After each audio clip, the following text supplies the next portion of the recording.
Hello welcome back to my channel. So నేనైతే మీషో నుంచి ఒకటి బ్లాక్ బీడ్స్ ఆర్డర్ చేసిన. సో వచ్చేసింది. సో క్వాలిటీ అయితే చాలా చాలా బాగుంది, సూపర్ ఉంది. ఊడిపోకుండా స్టిక్కర్ కూడా ఉంది, అది రావట్లే ఏందా అని చూస్తున్నా.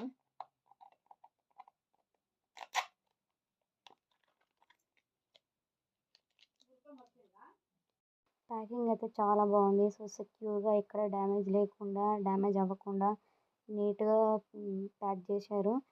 సో పెండెంట్ క్వాలిటీ అయితే చాలా బాగుంది. నేను ఇక్కడ ఈ జాయింట్లు అయితే కొంచెం చాలా బాగా ఇక్కడ ఈ వచ్చింది. చైన్ అయితే బాగా డెలికేట్ ఉంది అది. సో కొంచెం వాడేటప్పుడు చూసుకొని వాడాలి, ఎందుకంటే కొంచెం విరిగిపోతుందేమో అనిపిస్తుంది. పెండెంట్ మాత్రం చాలా నీట్గా ఫినిషింగ్ అయితే మస్తు ఉన్నది. గోల్డ్ ఫినిషింగ్ కూడా బాగుంది. సో సింపుల్గా ఇష్టపడే వాళ్ళకి, హెవీగా ఉండదు, సింపుల్గా న్యాచురల్గా ఉండాలనే వాళ్ళకి ఇది పర్ఫెక్ట్ సెట్ అవుతుంది. డ్రెస్సెస్ మీదకి, శారీస్ మీదకి, కుర్తాస్ మీదకి, దేనికైనా చాలా బాగుంటుంది. సో ఫోటో ఇది చూసి ఆర్డర్ చేసుకోండి.